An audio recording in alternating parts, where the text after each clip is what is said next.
How's it going, YouTube? My name's LBN. You probably don't know me, but I am a small WoW content creator, and I have been playing Raid for ever since it became a thing, really. And I was one of the first streamers of it, so I just thought, hey, I love the game still. Why not come back and try to make some content? But what better way to start a channel than to make a full-on carry guide? So talking about all the carries that are good for free-to-play or low-spending accounts, and then all the way to the end game, just building that foundation of knowledge about what a carry is and how you can build one to carry your account. So first off, let's talk about what a carry is. There are a couple different ways to kind of take that word or to kind of explain it, but how I like to think of it is someone who can unlock the most content for you, whether that be if you're at the end game making your times faster, or if you're in the early game just beating as many stages of a dungeon as possible.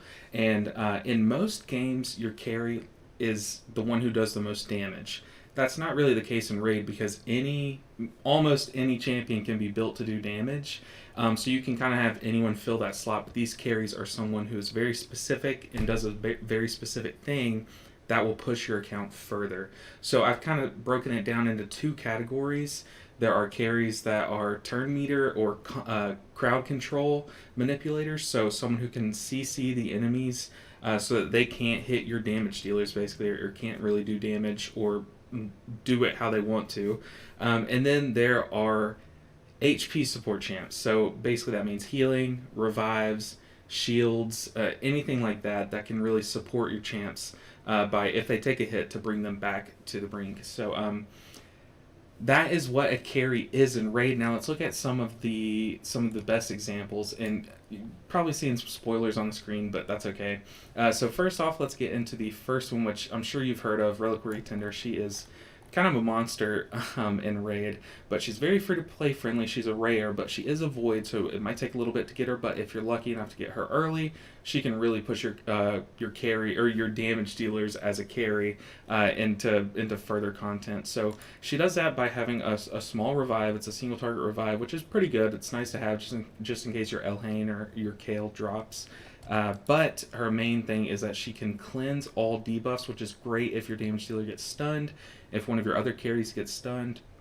But then she puts a small continuous heal on everyone. It's small, but it adds up. It's for 2 turns, so they'll be getting 30% of their health over 2 turns. But if you can build her with a lot of speed, she can really cycle through these 2 abilities and keep your whole team up very, very well. So next up, we got to get the easy ones out of the way. We got Apothecary. So I'm sure you probably know why he's a boss, but let's just go into it just to explain it so it can help you guys understand what other champions might be able to be as good as Apothecary. So he fills both roles. He has turn meter manipulation and he has a single target heal. So if you have someone on your team that is a CC champion that is a provoker, he's very good with them because they'll be taking a lot of damage and he can do a big single target heal. He also has a big turn meter feel and increased speed on your whole team, which can just really help you get more turns than your opponent, meaning that those continuous heals have more time to tick away, and then also just you have more time to CC them if need be. So those are the 2 kind of powerhouse healing rares. But we do have some CC rares that I want to talk about. And first up, it is a Provoker champion. So Gnarlhorn, he is insane. He provokes everyone and puts an increased defense on himself. It is a small increased defense, but that's totally fine. It's basically, he would be good if it was just the provoke. So he'll be taking all the hits, but we don't want him to die if that's the case. So he can put an unkillable buff on himself. So it's really strong because 1 turn you provoke, you survive a bit, hopefully your Apothecary can heal him up, and then he makes himself unkillable. Alright, so if you don't have Gnarlhorn, or if you do and want to pair him with someone else, we have some different ways to build champions. So we have what is the stun set. So the stun set is really strong. It's a 4 set, but it has an 18% chance to stun anyone that you hit. So it works really well on AoE A1. So AoE auto attackers, they'll be hitting. You can set them just to do their AoE A1, and they'll always have that 18% chance to stun. But where Soulbound Bowyer comes into play is she does have that AoE A1, She also is a little easy to build because you have an extra built-in 25% crit, which is just nice. I mean, you don't have to build her to do damage. You can build her tanky and fast, because the faster she is, the more hits she'll get, the more chances at that stun debuff. But she also is very good versus bosses because she can fully deplete a turn meter. So think of your cold hearts that everyone's always talking about. She can kind of do a very similar impression, but she's really good versus like Spider and just Dragon, just clearing those waves, getting them stunned down. But a better, probably more popular example is a Void Rare called Bellower, who was my first 60, and he is insane because you can build him multiple different ways. You can make him your damage, but if you already have a better damage dealer, or if you just need someone to CC, he has all three abilities as AoE, so he is just the perfect candidate for a stun set. Which, by the way, if you build stun sets, I think I have it on a stun set I'll show in a bit, but there is a way that you can boost that number from 18% to higher. But he's just a great candidate for a stun set. He can also land a block active skills, which can just really benefit your team by keeping enemy rails or something in the dragon from placing decreased defense or stealing your turn meter or something. Decreased speed is just great. Even though these are all the small versions, it's just nice to have. It's just an added benefit to your stunner. So you make him tanky, you make him very fast, you put him in a stun set, and he'll be great until one day maybe you'll need him to be your campaign farmer. So he's great to invest in that sense. So those are really the rares, and those are probably the most free to play that you'll be getting. So I'm going to talk about some of these epics and then other free to play people. So let's go ahead and get into what was my carry on my account back in the day, which was Vrask. I really struggled with healing. I would have a little bit of CC, but if any damage got through, it would just kind of snowball into me failing a dungeon or something. So it wasn't until I got Vrask leveled up to where I could actually clear Minotaur 15, honestly. So Vrask is insane. He's absolutely insane. His first attack is just a basic attack, just attacks one enemy, and he'll fill his turn meter a bit if it's a critical. This ability, I'd just turn it off always, because why wouldn't you fill your turn meter? But this is really what makes him great. So every time he crits, he'll heal everyone by 10% of his own HP. So that is just disgusting because you can scale off of his own HP. So the higher his HP goes, the more healing you're going to get. So if your damaged Bellower only has 27,000 HP, and you heal him for, what is that, 9,000? I mean, that's half of his health from just your hit from Vrask. So that's every single turn, as long as you have 100% crit rate. He's just absolutely insane. So if you're struggling in the healing department, a champion like Vrask is disgusting and a great option. But we also have some other options. So Rector Drath is technically a free option, but some of you might have pulled her or just missed that opportunity to get her for free because I know it kind of came late in the game. But she's a great option. Champions like her are insane. There's a lot of epics that can do AoE revives or single target revives and AoE heals, and she is one of those, one of the latter cases. So this single target revive, but it places Perfect Veil. So if your damage dealer drops, you can revive him back and he'll be protected with that damage reduction from Perfect Veil, and he won't be targeted by because he has Perfect Veil. So she'll also just heal them every time they take a turn if they have a Veil on. And then she heals all allies and then places a Perfect Veil on everyone. So and if they're not full after the heal, they'll get a continuous heal just as an added benefit. I mean, she is just absolutely disgusting. And on bosses, if you get through, if this gets you through the waves, this can help you get through the bosses. That decreased attack can just basically make you take a lot less damage. So Rector Drath, a champion like her, she's probably the best case, but another good example is Godseeker Aniri. We've all heard about her recently. She's getting a lot of hype, but she has a single target revive. She makes people take extra healing and increases their buffs. So this unkillable buff from Gnarlhorn, say that you pair her with, or him with Godseeker, she'll be extending that buff, and then she can bring herself back if she dies. So she's just a great option as well. But next, let's kind of bring it back a bit and talk about some more CC options. So we have Sylar. She is absolutely an insane epic. If you're lucky enough to pull her, she's a Void epic, but she is insane because she has, yes, all AoE attacks. Well, 2 AoE attacks and then 1 AoE, just insane ability. So these 2 are AoE attacks. This one's basic. You can put her in a stun set and just chain that and this if you want to. But this one also just has the added benefit of placing a big decrease attack, which can be huge. I mean, she can take you from early game being able to actually clear dungeons that you couldn't beat before, all the way into the late game being a Hydra champion. She is that good. So then her A3 is kind of insane. Decreases all enemies' turn meters by 40% and then places a decreased speed. So just giving your champions so many more turns than the enemy. So she is just insane. Put her in a stun set, and no matter what ability she does, it's going to be a good one. So Sylar is a great option. Now I kind of want to talk about a champion that can do kind of the best of both worlds, and that is Miscreated Monster. If you pull him early game, he will skyrocket your account. He is insane. For a while, he was my nightmare campaign farmer with not really good gear. I mean, he was in bad gear at the time, and he can nightmare campaign farm just because he's that tanky. He has that much CC, and he has that much support, all built into one kit. So he has an ally protection buff, which is going to make everyone take less damage. Your damage dealers are going to be surviving longer, and then he heals himself. But this is his best ability. It's insane. Attacks all enemies, has a 50% chance of placing a stun, just buying your whole team a turn, and if you have enough speed to overlap your opponents, buying yourself like 2 turns maybe. So he's just insane. But then he places a shield on top of that, and that is based off of the damage it does. Scales off his HP, so that's just great. You build him extra tanky, build him fast, build him to hit a little hard so that you can scale this shield off your damage as well. It's just nuts, and I'm sure you've seen him in Spider because that is by far his best place because he's hitting 10 people all at once, and he will just give your whole team a massive shield that they won't even be able to chew through. So he's such a great option as a carry, and he will take your account very far. So I also want to talk about Ugo. She is also getting a lot of hype lately. So she has this. She'll remove heal reductions from your team. So if you're the worst thing is when your healer or your damage dealer can't be healed. But she can cleanse that and then heal all allies. And then it has this extra little line of text. If everyone else is dead, she'll revive them basically. And it doesn't really come up that often, but it can come up a lot more often with this passive where she keeps herself from dying if she's the last one. So really cool. Also places a decreased defense and block buffs. This is really good in places like like Dragon. I know they place that increased crit rate buff on themselves, and then also Ice Golem.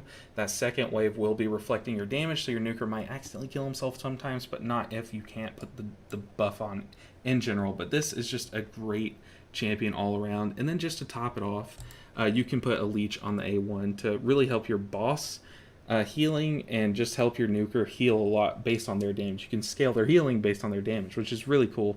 So she is just a great option. But then let's go and talk about some of the more pay-to-win options and just some legendaries. But not all of these are pay-to-win. Some of them you get for free. And they all do a lot of different things, but they do them very well. So these are all very good examples, but there's a lot of champions in the game, a lot that I don't have, that kind of fill a similar role, and you might have on your account. And hopefully by hearing about some of these champions, you'll kind of know what your champions can do that's similar. So I want to scroll down and actually start with Vizix. She places a decreased speed buff on all enemies and places an ally protection buff on all of your teammates. So she'll be reducing the amount of turns that the opponents have while making the rest of your team tanky just in case some attacks slip through on them. This is good. I mean, it can decrease turn meter, but it's a single target hit, so it's not really worth mentioning. But this is kind of what makes her insane. So once you get her ascended, I don't have mine fully built yet, but she'll attack all enemies, place a provoke for 1 turn. It just places. She's a void, so there's no weak hitting here. It will provoke all enemies given the accuracy check.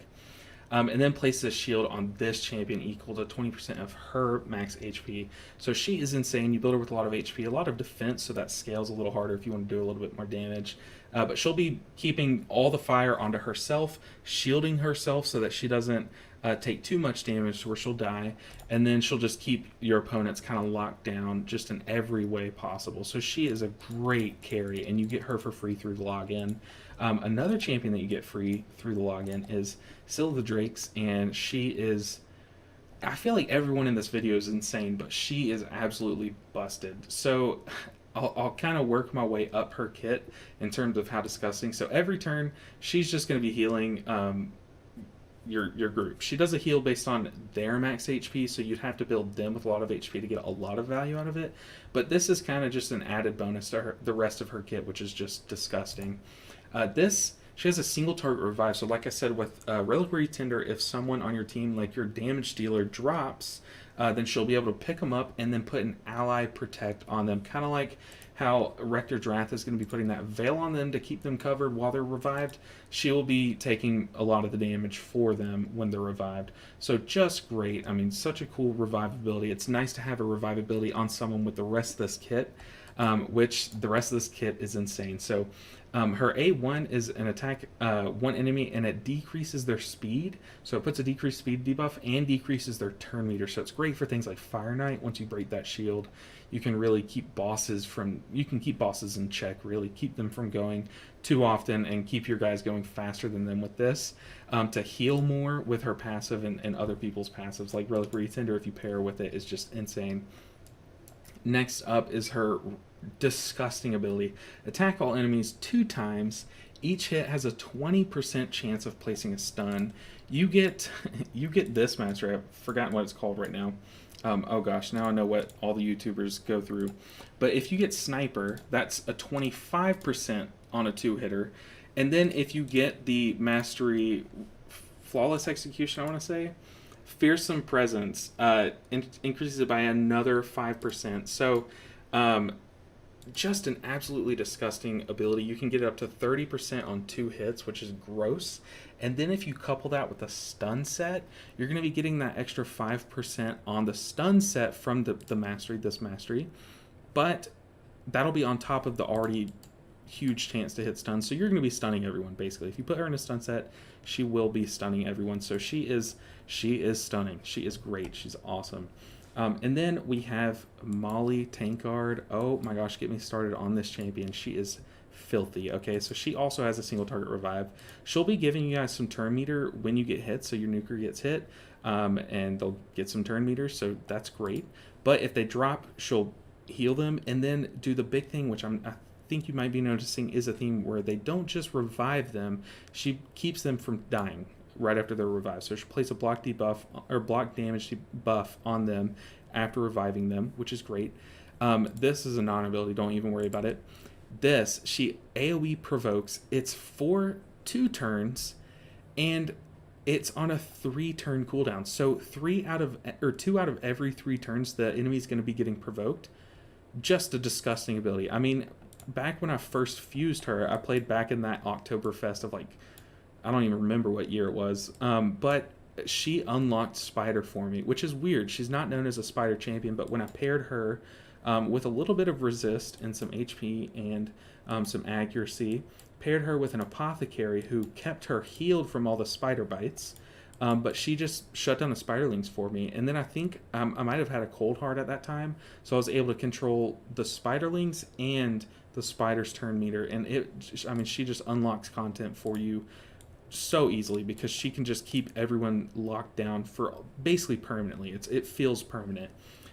So next up will be Underpriest Brogni. He is probably the most pay to win. He's probably the most in-game of all these, but he is just disgusting. I mean, you can't not talk about him. He places a block debuffs and a massive shield on everyone based on his max HP.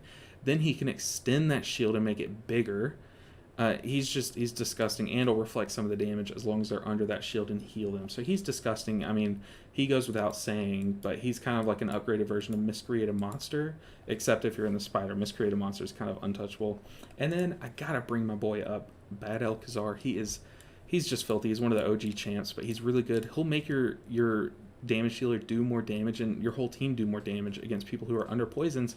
Where do the poisons come from? He places them. So if you're lucky enough to get him, he's kind of like a beefed up version of Reliquary Tender, where if you take out the revive and you buff up the heals and add in poisons, that's basically him. He's basically all about this ability where he removes all debuffs, but then places 2 heals, continuous heals on your team, and then 2 poisons on the enemy. That's all enemies. And then he has an AoE that heals, but this really doesn't heal much. He's basically all about this ability. So he's a great option, and Last up, I want to talk about Deliana because I slept on this champion until I have a free to play account as well, and she absolutely unlocked that account. She's very disgusting late game, so you don't have to feel bad about building her early game to get you through content. But she's very good in Hydra because she places block buffs, which is really good. You'll come to find, and then she can place decreased resistance and block buffs, like she debuff spreads. It's really good. Um, she scales her own accuracy based on her HP. So you don't have to build accuracy on her. You just build her with a lot of HP. I don't have her built, but you just scale this up, try to get it up to like 100,000, and she'll have so much accuracy just for free. So that's a disgusting thing in her kit. But the main thing that kind of just skyrockets your account if you build her is this: attacks all enemies, has a 50% chance of placing a leech. So think about the spider. You hit 10 spiders and you get 5 leeches. Now all of a sudden your nuking Bellower will heal for half the damage he deals, basically. It's just, he'll full heal himself every time he hits. She is just that disgusting. She can solo spider if you put her in a retaliation set. She can there's just no end to what she can do because her A1 is placing leech buffs or debuffs on people, causing herself to heal based on the damage she does. So she is just absolutely disgusting of a champ, and hopefully you got her for free, but hopefully you pull her if you didn't, because she is very good and very cool. The aesthetics are awesome too. I think she looks really cool with this gold plating. But that is going to do it for this video. This is the first video that I am recording for this channel, so please, please, please show the support and hit subscribe on your way out. If you like this video, tell me by hitting the like button, and if you had any other champions that you really want to have mentioned, go ahead and mention them down in the comments, because I couldn't get to every single carry champion or we would be here all day. I really appreciate you guys and for sticking this far, and hopefully you guys stick around for my next video. Make sure and hit subscribe so you don't miss it, and I will see you guys then.